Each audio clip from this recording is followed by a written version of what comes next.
Assalamualaikum warahmatullahi dan salam sejahtera kepada bangsa Walaberi sekalian. Untuk video kita pada pagi ini, saya ingin memulakan dengan satu persoalan di mana benda ini seringkali telah diminta oleh bangsa Walaberi sekalian untuk saya ulas, iaitu benarkah kerajaan telah menggunakan KWSP untuk mengukuhkan nilai ringgit secara tipu-tipu? Kita intro dulu.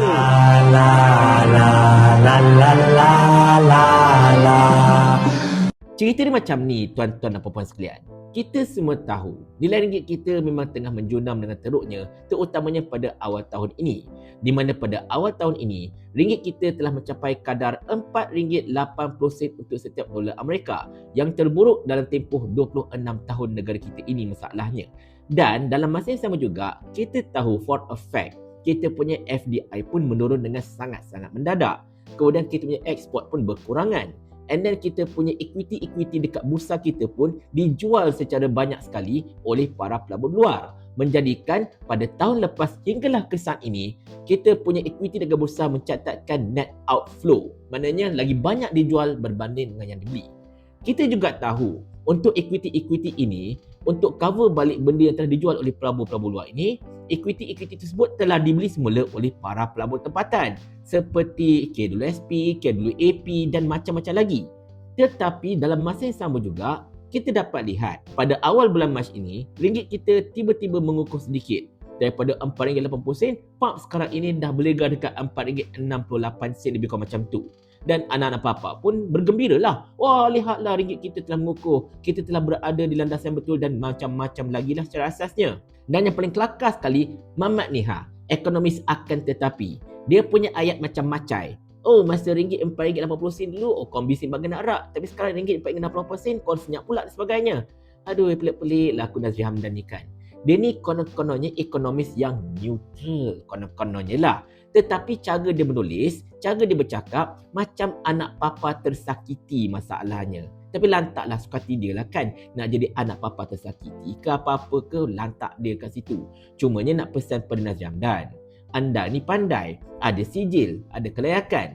Tapi kalau anda buat gaya macam anak papa tersakiti, macam saitro murahan macam tu, baik anda campak sahaja sijil anda masuk ke dalam longkang. Settle. Tetapi kita balik pada isu kita, tuan-tuan dan puan sekalian. Macam saya katakan tadi, ringgit kita tiba-tiba mengukuh pada awal bulan Mac ini.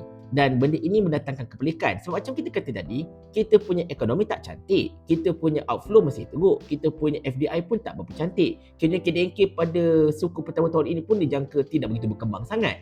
Tetapi ringgit kita pula boleh mengukuh sedikit. Even Amerika Syarikat pun kalau tak salah saya, mereka tidak menurunkan kadar interest mereka. OPR kita pun tak naik. Jadi macam mana ringgit kita tiba-tiba boleh mengukuh sekejap? Kalau nak katakan geng-geng forex ini, mungkin berlaku bouncing effect. Maksudnya benda tu tengah jatuh gila-gila, dia akan sampai satu tahap, satu point itu dia akan melantun semula kejap. Sebab dia tidak akan terus jatuh macam tu. Dia akan jatuh, pop ada satu point, dia akan bounce kejap, mungkin akan jatuh balik, mungkin akan terus naik. Wallahualam bisawab. Tetapi kalau nak kata itu faktornya macam tak berapa cantik tau suasana kat sini. Dia tak kondusif lah kata orang. Tiba-tiba, tuan-tuan dan puan-puan sekalian, keluarlah satu artikel yang telah ditulis oleh A. Kadir Jasin yang bertajuk Bahaya Guna KWSP Beli Ringgit atau Kukuhkan Ringgit. Jadi ini mendatangkan satu persoalan yang sangat-sangat besar di kalangan masyarakat pada ketika ini. Adakah maksud A. Kadir Jasin, kerajaan telah menggunakan KWSP untuk membeli semula ringgit? Ini satu persoalan yang sangat-sangat pelik dan perlu dijawab oleh Perdana Menteri yang juga Menteri Kewangan. Tetapi bagi anda yang mungkin tak berapa faham akan benda-benda teknikal seperti ini, yang mungkin akan bertanya, macam mana pula nak kata KWSP beli RM10 untuk orang kata apa, kukuhkan nilai ringgit macam-macam lagi? Di sini saya bawakan kepada anda video persoalan merangkap penerangan ringkas daripada saudara Isyam Jalil untuk tatapan anda. Jemput. Saya baru dengar satu ura-ura yang kerajaan telah menggunakan dana KWSP untuk membeli semula ringgit dan untuk mendorong pengukuhan ringgit. So saya nak tanya kerajaan, adakah perkara ini betul? Saya nak tanya kepada Perdana Menteri, adakah kamu arahkan KWSP untuk menjual pelaburan-pelaburan kita di luar negeri dan seterusnya membeli ringgit ini untuk mengukuhkan ringgit secara superficial ini. Kalau ini betul, maksudnya pengukuhan ringgit yang sedikit yang kita nampak 3-4 hari ini, yang mana penyokong-penyokong kerajaan sekarang bersorak kononnya dia kata ringgit dah kukuh, ringgit dah kukuh. Sebenarnya tu tak betul lah tu. Yang mana itu adalah pengukuhan secara bukan fundamental, itu superficial, maksudnya pengukuhan yang dibuat-buat. So kita yang beli sendiri ringgit kita, lepas tu kalau ura-ura ini seperti yang dikatakan ini yang saya baca tadi, bayaran bahaya guna KWSP untuk sokong ringgit. Kalau ini berlaku, ini adalah satu perkara yang bahayalah. So kita konon nak tunjuk konon-konon ringgit kita kukuh, walaupun sebenarnya fundamentally tak kukuh. Kita pergi beli sendiri. Seolah-olah macam katakan kita berniaga nasi lemak. Nasi lemak itu tak sedap, tak ada orang nak beli. Lepas tu kita gunakan tabung duit kita sendiri, konon-konon kita beli sendiri pula dah nasi lemak kita. Habisnya tabung kita tu habis, nasi lemak kita jadi busuk, tak ada orang nak beli, so kita rugi dua-dua. Dan bila kita buat dengan ringgit pun macam ni akan berlaku. Orang tak minat lagi nak beli ringgit kita, tapi nak tunjukkan atas kertas kononnya ringgit kita telah mengukuh, kita yang beli sendiri. So ini adalah satu yang bahaya kepada dana KWSP ini. Mula-mula dulu kita ingat dia pakai Rizab. Sebelum pakai Rizab, saya ingat dia pakai KWSP dulu pula dah. Ini KWSP adalah dana simpanan hari tua rakyat. Dalam kerajaan, boleh kata setiap tahun menggunakan dana KWSP ini untuk pinjam. KWSP ini adalah pemberi pinjam antara yang utama kepada kerajaan Malaysia. Bila kerajaan Malaysia berhutang, antara pemberi pinjam yang terbesar adalah KWSP lah. Dia pinjam beratus-ratus bilion. Saya ingat duit yang kita simpan untuk hari tua kita ni. So kerajaan pinjam duit itu daripada simpanan kita. So sekarang ni, kalau betul cerita ini, maksudnya kerajaan juga gunakan duit simpanan kita untuk kita pergi beli ringgit pula dah. Untuk superficially kukuhkan ringgit. Ini pada saya adalah sesuatu yang tidak sepatutnya berlaku lah. Dan apabila ditanya kepada Ketua Pegawai Eksekutif KWSP, iaitu siapa ni? Ahmad Zulkarnain On. Apa yang Zulkarnain ni cakap? Dia kata, secara prinsipnya, bila di bawah nilai kami akan mengambil untung. So saya tak tahu apa benda dia maksud ni, di bawah nilai apa. So mungkin dia kata dia setuju dengan Governor Bank Negara lah ke. Governor Bank Negara kata ringgit ni terkurang nilai. So untuk menjustifikasi pembelian ringgit ini, dia kata begitu, dan dia kemungkinan pergi jual lah aset-aset kita di luar negeri untuk beli semula ringgit. Dan beliau berkata demikian bagi mengulas sama ada KWSP membawa pulang dana dari luar negeri untuk menyokong ringgit. Mengulas aliran dana itu, Ahmad Zulkarnain enggan mengulas mengenainya kerana perkara itu adalah sulit, dia kata. So dia nak ulas tapi dia tak nak ulas, dia kata sulit. Saya nak cakap macam ini, awak tak boleh berselindung di sebalik sulit ini, sebab dana ini adalah dana daripada rakyat. Orang kerja puluh-puluh tahun simpan KWSP.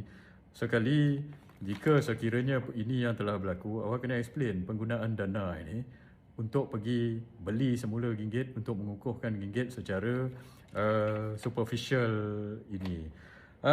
Saya nak Perdana Menteri Anwar Ibrahim dan mengangkat Menteri Kewangan jawab perkara ini. Adakah awak yang arahkan KWSP supaya guna dana simpanan hari tua kita ini untuk mengukuhkan ringgit secara superficial ini, sebab perkara ini tak sepatutnya berlaku.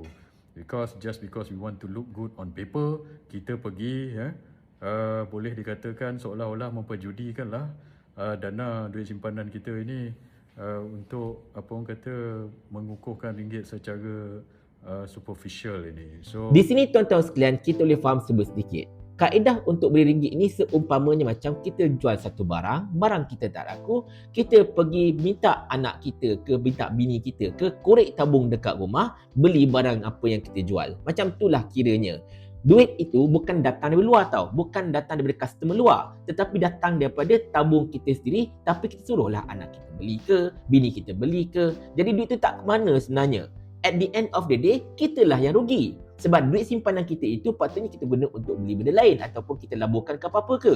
Tetapi duit simpanan itu pula kita pergi rolling untuk beli barang kita sendiri. Tapi lepas tu bila tolak kos, tolak itu, tolak ini, makin berkurang simpanan tersebut, lama-lama kita boleh jadi bankrupt. Dan inilah yang dikatakan tengah berlaku dekat KWSP pada ketika ini. Mereka dikatakan telah menjual aset-aset mereka dekat luar negara untuk ditukarkan kembali kepada nilai ringgit. Itu maksudnya, aset itu dijual, mereka akan dapat US dollar sebagai contohnya kan. And then mereka akan pergi dekat pasar forex, mereka akan tukarkan US dollar itu kepada ringgit. Bermaksud nak mencipta satu falasi, konon-kononnya ringgit ini dapat permintaan yang tinggi. Jadi bila permintaan tinggi terhadap ringgit, maka duit ringgit itu akan mengukuhlah nilainya dekat pasaran. Nampak tak kat situ? Permintaan akan menyebabkan harga naik. Itu asas mana-mana perniagaan. Mungkin itulah yang telah didakwa oleh A. Kadir Jassin dan dipersoalkan kembali oleh Syam Jalil apa yang kerajaan buat pada ketika ini. Dan yang peliknya tuan-tuan sekalian, Ketua KWSP ini pula macam nak mengelak daripada menjawab soalan-soalan berkaitan dengan itu. Dia kata, KWSP ada hak untuk tentukan pelaburan ni macam manalah, KWSP ada hak untuk melabur itu, melabur ini, jual aset itu, jual aset ini, macam-macam lagi. Tetapi nak tanya detail pada dia tak nak jawab. Dia kata sulit, tak boleh, ini sulit dan sebagainya. Sulit apa bendanya? Pasal duit pencarum KWSP ini, dia tak sulit. Sebab pencarum ada hak nak tahu apa yang korang dah buat dengan duit aku. Itu hak mereka, hak pencarum. Jadi kalau KWSP nak guna duit pencarum untuk katakanlah nak beli itulah whatever, atau melabur itu, tak nak melabur ini whatever, pencarum kena tahu. Sebab itu duit mereka. Duit yang telah diamanahkan kepada KWSP untuk disimpan dan mungkin akan dapat sedikit keuntungan. Tetapi itulah dia tuan-tuan dan sekalian. Itu yang kita rasakan macam pelik sebab mereka ini macam nak mengelak daripada jawab soalan-soalan ini. Dan berkemungkinan besar juga, inilah juga yang mengakibatkan dan akan menyebabkan dividen KWSP akan bertambah. Sebab apa tahu? Sebab ialah bila dia dah jual macam-macam, maknanya dia dapat untung lah. Dah jual kan, dapatlah duit untung. Tapi at the end of the day, mereka sudah tidak ada aset. Macam kita lah contohnya kan, kita ada satu rumah dan tu ada banyak barang berharga. Kita malas cari kerja atau orang tak nak hire kita kerja. Apa kita buat? Kita jual TV, kita jual sofa, kita jual kereta, kita jual chandelier, kita jual meja makan. Semua harta dalam rumah ini kita jual. Kemudian orang kita tengok, loadednya kau banyak duit. Kita keluar jalan, duit sana, duit sini, beli barang itu, beli barang ini. Orang tengok kita, kayanya kau. Padahal kekayaan kita itu adalah hasil daripada jual harta kita sendiri. Dan yang lebih teruk daripada itu ialah duit-duit itu digunakan untuk mengaburi mata orang konon-kononnya kita ini kaya. Itu masalah sekarang ini tuan-tuan sekalian. Dan bab kata Isyam tadi, tindakan kerajaan meminta KWSP untuk mengukuhkan RM10 dengan cara membeli RM10 ini, kalaulah betul, itu adalah sangat-sangat berbahaya dan boleh menjahanamkan bukan sekadar KWSP tetapi negara kita ini untuk tempoh yang tidak berapa lama lagi akan datang sebenarnya. Jadi saya memanjangkan seruan daripada Isyam Jalil, seruan daripada A. Kadir Jassin dan juga seruan daripada seluruh rakyat Malaysia. Kita nak Perdana Menteri dan juga Menteri Kewangan tolong jawab perkara ini.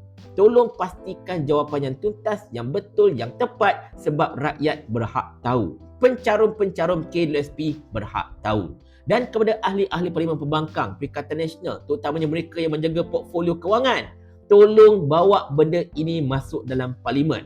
Tolong bawa benda ini grill Perdana Menteri gila-gila punya dalam Parlimen.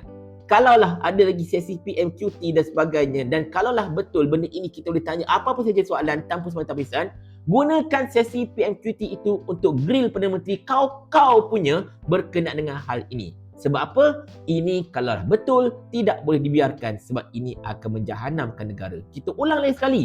Tak guna kalau kita nak tunjuk kaya, tak guna kalau kita nak tunjuk cantik akaun kita, tetapi dengan cara menggunakan duit kita sendiri untuk beli barang kita, konon-kononnya untuk menunjukkan kita ini laku. Belajarlah daripada pengalaman dan juga apa yang terjadi kepada syarikat besar seperti Toshiba yang akhirnya terpaksa di-bail out dengan harga $15 bilion saja disebabkan oleh mereka main tipu-tipu accounting. Saya dah share pun benda sebenarnya beberapa hari lepas. Tetapi itulah dia tuan-tuan dan sekalian, kita tahu kerajaan ini adalah kerajaan mereka. Mereka boleh buat apa saja mereka suka. Termasuklah buat benda-benda tipu-tipu macam ini semata-mata untuk mengaburi mata orang dan nampak cantik sebagainya. Ibarat seorang bosya yang sudah menjerongoi habis mukanya tapi nak pakai makeup cantik-cantik tebal-tebal nak tunjukkan dia lawa. Pada hakikatnya sudah barai sama sekali. Sani Hamzan. Ni kau nya hal lah ni. Kerajaan ni kerajaan kami. Jadi ikut suka kami lah. Paling kurang aku ada formula. Ni kau ada menteri berlambak-lambak ni, satu formula pun tak ada. Otak letak dekat mana? Sampai Abang Jamil mampus.